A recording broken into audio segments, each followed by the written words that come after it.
ঘন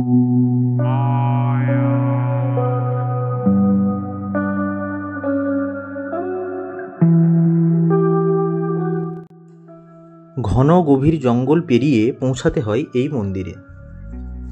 এই মন্দিরের পাশেই রয়েছে উত্তরবাহিনী নদী দ্বারকা। প্রাকৃতিক পরিবেশ সুন্দর হলেও এখানকার রয়েছে বিভিন্ন অলৌকিক কাহিনী। সব কিছুই আজকে আপনাদেরকে এই গল্পের মাধ্যমে আমি তুলে ধরব।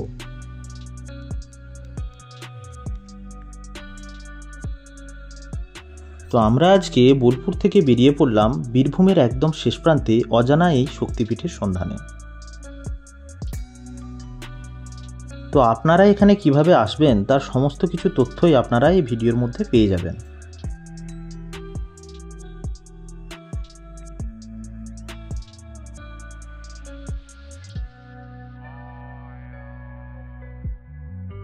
নমস্কার বন্ধুরা, তো দ্বারবাসিনী থেকে আপনাদের সকলকে স্বাগত জানাই।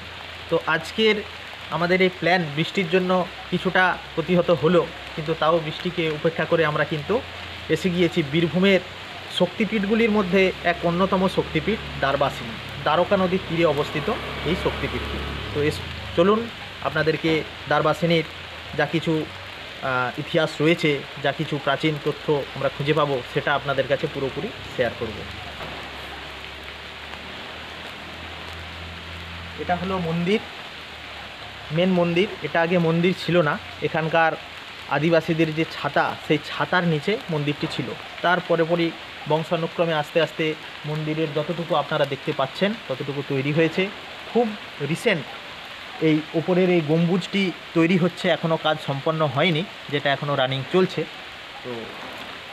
তো এটা হলো গিয়ে মায়ের ভোগঘর। এখানে দ্বারবাসিনী মা দুর্গারূপে পূজিত হন। তো এখানে যেহেতু দুর্গারূপে পূজিত হন, সে কারণেই পার্শ্ববর্তী যে কটা গ্রাম রয়েছে, 4-5টা গ্রাম রয়েছে, এখানে কিন্তু দুর্গাপুজোর টাইমে দুর্গাপুজো হয় না, কোনো গ্রামেই হয় না। এখানে দ্বারবাসিনী মায়ের ওই 4 দিন ধরে কিন্তু দেবী দুর্গারূপে পূজিত হন। হাঁড়িকাঠিটা আপনারা দেখতে পাচ্ছেন, এখানে যখন পুজো হয় নির্দিষ্ট সময়ে এখানে বলি হয়।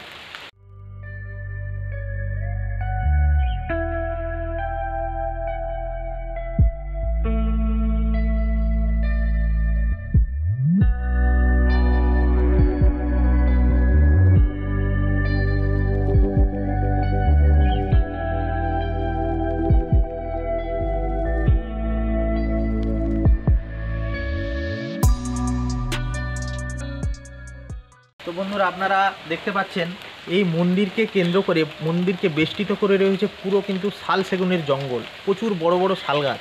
এই সমস্ত শাল গাছ কিন্তু আজকের নয় বন্ধুরা, দীর্ঘদিনকার পুরানো। শালের যে জঙ্গল এবং জঙ্গলের পাশে যে লতাপাতাগুলি রয়েছে, সেটা কিন্তু একটা রোমাঞ্চকর পরিবেশের তৈরি করছে। তো বন্ধুরা, মায়ের মন্দিরের একদমই সামনে রয়েছে এই সন্ন্যাসী কাঁদর। সন্ন্যাসী কাঁদরের এই জল দিয়েই কিন্তু মায়ের ভোগ হয়। আর এই কাঁদরের ইতিহাসটা আমি একটু বলে দিই। সন্ন্যাসী কাঁদরের এই যে জলটা আপনারা দেখতে পাচ্ছেন, এই জলটাকে একটু ভালো করে দেখুন। এই জলটা কিন্তু, এই যে জলটা, এই জলটা গ্রীষ্মের প্রচণ্ড গরমের মধ্যেও কিন্তু এই জল কোনো দিনও আজ পর্যন্ত শুকায়নি।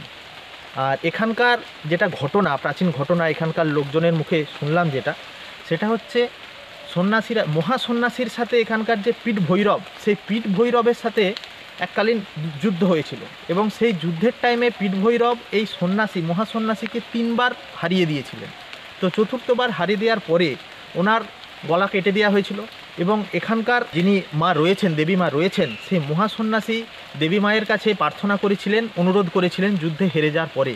তো সেই সময় তিনি দ্বারবাসিনী দেবীর কাছে তিনি বর পান যে ওনার দ্বারবাসিনী দেবীর যে ভোগ হবে, সেটা কিন্তু মহাসন্ন্যাসীর এই জল ছাড়া, মহাসন্ন্যাসীর এটা অ্যাকচুয়ালি রক্তের জল ছিল সেই সময়, তো আজকে এটাতে রূপান্তরিত হয়েছে। তো মহাসন্ন্যাসীর এই কাঁদরের জল ছাড়া কিন্তু কোনো দিনই এখানকার ভোগ সম্পন্ন হয় না। হেতমপুরের রাজবাড়ির কিছু লোকজন চেষ্টা করেছিলেন যে অন্যান্য পবিত্র শুদ্ধ জল দিয়ে ভোগ সম্পন্ন করার, কিন্তু যেখান থেকেই জল আনা হয়েছে সেখানে কিন্তু জলে বিভিন্ন ধরনের সমস্যা দেখা গিয়েছে, কখনো জলে মাছ এসে গিয়েছে, এই ধরনের সমস্যা হয়েছে। তো তার পরবর্তীকাল থেকে কিন্তু এই জল দিয়েই কিন্তু মায়ের ভোগটা সম্পন্ন হয়। এখানকার ভোগ হচ্ছে পায়েস। তো আপনারা যদি 10টা থেকে 2টোর মধ্যেই মন্দিরে আসতে পারেন, তাহলে সেই ভোগও কিন্তু আপনারা পেতে পারবেন, নিতে পারবেন। আচ্ছা, এই কাঁদরের একদম সামনে এই কাঁদরের একদম সামনে আপনারা দেখতে পাচ্ছেন এই যে মন্দিরটি রয়েছে, এই স্থানটি হচ্ছে গিয়ে ওই মহাসন্ন্যাসীর মন্দির। এটা মহাসন্ন্যাসীর মন্দির। আর এই একটা স্তম্ভ করা আছে, এই যে স্তম্ভ, এই স্তম্ভটা কিন্তু এমনি এমনি করা হয়নি। এই স্তম্ভটার উপরে কি হয়, এই স্তম্ভটার উপরে মায়ের যে ভোগ হয় সেই ভোগ কিন্তু এইখানে দেয়া হয়। বনের এই জঙ্গলের যে সমস্ত পশু পাখি আছে এখানে। তো বন্ধুরা, এই দ্বারবাসিনী মন্দিরের আপনারা যখন আসবেন, এখানকার আরেকটা গুরুত্বপূর্ণ রহস্য হচ্ছে এখানকার দুটি পাথর বা শিলাখণ্ড। তো কথিত আছে এই শিলাখণ্ড দুটি শক্তি বলে কিন্তু তোলা যায় না, এটা ভক্তি বলে তুলতে হয়। এরকম অনেক মানুষ আছেন যারা প্রচণ্ড শরীর স্বাস্থ্য রয়েছে, তারাও কিন্তু কখনো কখনো এসে এই পাথর তুলতে পারেন না। আবার কিছু কিছু মানুষ আছে হয়তো শরীরের ক্ষমতা নেই, খুব রোগা এবং শীর্ণ, সেই সকল ব্যক্তিও কিন্তু ভক্তির জোরে এই পাথর দুটিকে তুলতে সক্ষম হন। তো আমরা একটু চেষ্টা করে দেখব যে আমরা এটা পাচ্ছি কিনা। পাথর দুটো ভালো করে দেখাও, চেষ্টা করব না।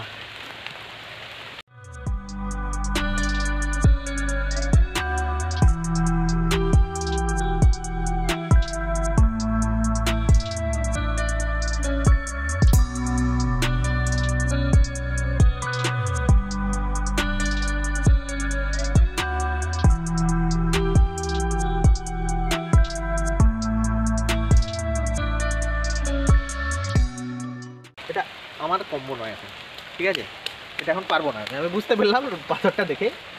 আর পাশেই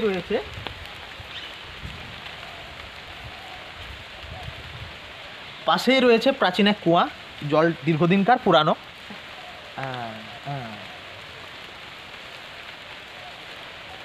তো মন্দিরের একদম পাশেই রয়েছে দীর্ঘকায় পুরানো একটি শালবৃক্ষ। এই বৃক্ষ দেখেই মনে হচ্ছে এটার বয়স কিন্তু একদম প্রচুর বয়স। তো এখানকার যে দেবী মা দ্বারবাসিনী, এখানে কিন্তু মায়ের কোনো মূর্তি নেই, এখানে মা শিলাখণ্ডতেই, শিলাখণ্ড মানে পাথরের শিলাখণ্ডতেই দেবী কিন্তু পূজিত হন। এবং প্রত্যেকটা সতীপীঠের যেমন নিয়ম রয়েছে যে যেখানে মা রয়েছেন তার পাশেই কিন্তু ভৈরব রূপে কিন্তু দেবাদিদেব আমাদের মহাদেব রয়েছে, এখানেও কিন্তু সেটার অন্যথা ঘটেনি।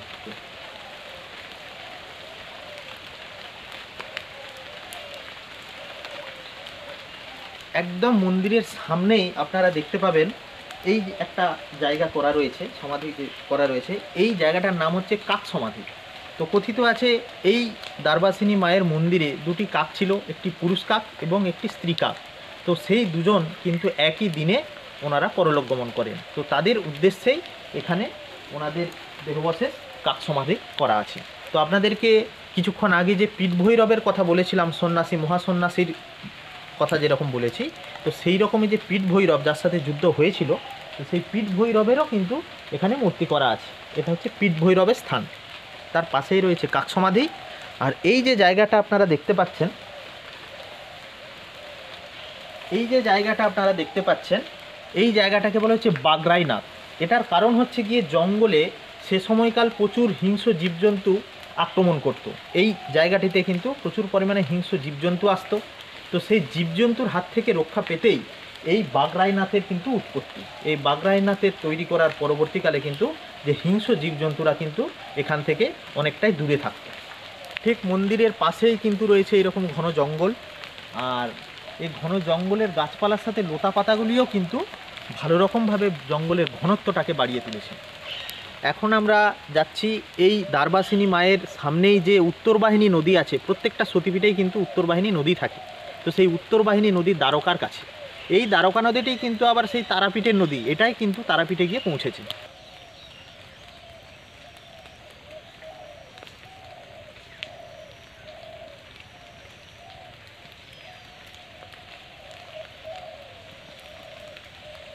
তো এই হলো সেই উত্তরবাহিনী নদী দ্বারকা। এই যে সীমানাটা আপনারা দেখতে পাচ্ছেন, এই নদীর এই দিকটা হচ্ছে পশ্চিমবঙ্গের বীরভূম জেলার শেষ প্রান্ত, আর এই নদীর ওই দিকটা পড়ে যাচ্ছে কিন্তু ঝাড়খণ্ডের কোনো এক জেলা। তো আমরা ঠিক বাংলা এবং ঝাড়খণ্ডের সীমানাবর্তী এরিয়াতে বর্তমানে দাঁড়িয়ে রয়েছি। আর এই নদীর জল, দ্বারকা নদীর এই জল কিন্তু খুব পরিষ্কার। এখন যদিও জলের পরিমাণ কম বা গতিবিধি কম, কিন্তু যখন বর্ষাকালে ঘোর বর্ষার টাইমে কিন্তু এই নদীতে ভালো রকম জল থাকে।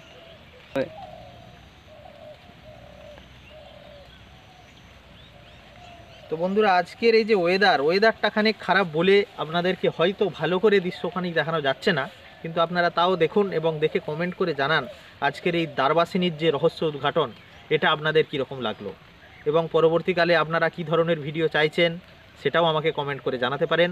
এবং যদি নতুন হয়ে থাকেন তাহলে চ্যানেলটিকে একদম টাকাটাক সাবস্ক্রাইব করে আমার চ্যানেলের সঙ্গে থাকুন। ভালো থাকবেন, সুস্থ থাকবেন, এই বলবো। তো বন্ধুরা, আপনারা যদি এই দ্বারবাসিনী আসতে চান তাহলে আপনাদেরকে প্রথমত আসতে হবে বোলপুর স্টেশন। কলকাতা বা অন্যান্য জায়গা থেকে যদি আসতে চান তাহলে আপনাদেরকে প্রথমে আসতে হবে বোলপুর শান্তিনিকেতন স্টেশন। সেই শান্তিনিকেতন বোলপুর থেকে আপনারা বিভিন্ন বাস পেয়ে যাবেন, যেই বাস যাচ্ছে কেন্দ্রসরাইল মুরালপুর। এটা মনে রাখতে হবে যে বোলপুর টু কেন্দ্রসরাইল মুরালপুরের বাসে আপনাকে চেপে যেতে হবে। বা সিউড়ি থেকেও আপনি বাস পেয়ে যাবেন, বোলপুর থেকে সিউড়ি আসলেন, ওখান থেকেও অনেক বাস আছে। তো এসে আপনাকে এই যে মুরালপুর লাইনের যে বাসগুলো, ওখানে আপনাকে নামতে হবে কেন্দ্রসরাইল বলে জায়গাতে। বাস স্টপের নাম হচ্ছে কেন্দ্রসরাইল। তো কেন্দ্রসরাইল থেকে আপনারা টোটো, অটো অনেক কিছু পাবেন। 20 থেকে 30 টাকা বড় জোর ভাড়া নিতে পারে, আপনারা দরদাম করে নেবেন। তো সেই টোটোই করে বা অটোই করে আপনারা পৌঁছে যাবেন এই বীরভূমের এক অজানা শক্তিপীঠ দ্বারবাসিনী মায়ের স্থানে। যদি আপনারা আগে কেউ এখানে এসে থাকেন, যারা আমার এই ভিডিও দেখছেন, তো আপনারা কমেন্ট করে জানাতে পারেন, এবং আগামী দিনে যারা আসতে চলেছেন তারা আমার কাছে পরামর্শ আমার কমেন্ট অনুযায়ী নিয়ে নিতে পারেন বা যোগাযোগ করতে পারেন। বন্ধুরা, এখন আমরা যাচ্ছি দ্বারবাসিনী মন্দিরের কাছেই যে মহাশ্মশান, সেই মহাশ্মশান দেখার উদ্দেশ্যে। চলুন আপনাদেরকেও ঘুরে দেখাই।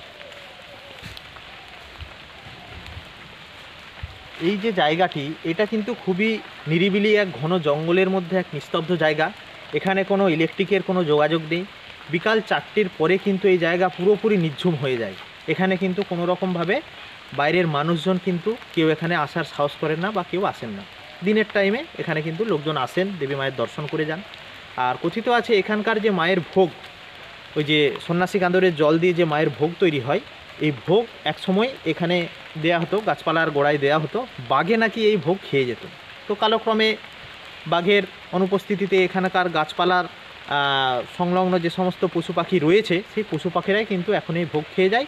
আর তার সাথে সাথে যারা দর্শনার্থী আসেন, নিত্য দর্শনার্থী, তারাও কিন্তু এই ভোগ ভক্ষণ করেন।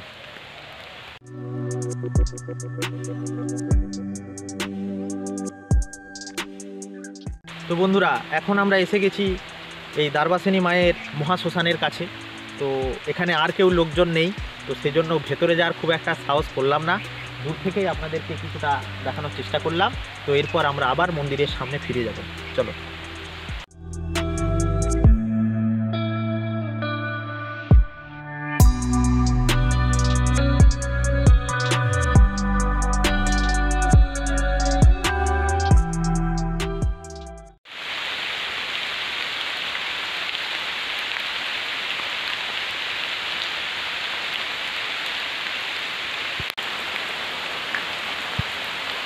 তাহলে বন্ধুরা, আজকের এই দ্বারবাসিনী দর্শন আপাতত আমাদের এখানে শেষ হলো। আপনাদের ভিডিওটা কীরকম লাগলো সেটা আমাকে অবশ্যই কমেন্ট করে জানাবেন। চ্যানেলে যারা নতুন আছেন অতি অবশ্যই চ্যানেলটিকে সাবস্ক্রাইব করে পাশে থাকা বেল বাটনটি ক্লিক করে আমার সঙ্গে থাকবেন, যাতে করে পরবর্তীকালে নতুন ভিডিও আপনাদের কাছে আমি পৌঁছে দিতে পারি। আজকের মতো এখানে শেষ। আপনারা ভালো থাকুন, সুস্থ থাকুন। পরবর্তী নতুন এক জায়গায় আপনাদের সাথে দেখা হবে। ধন্যবাদ।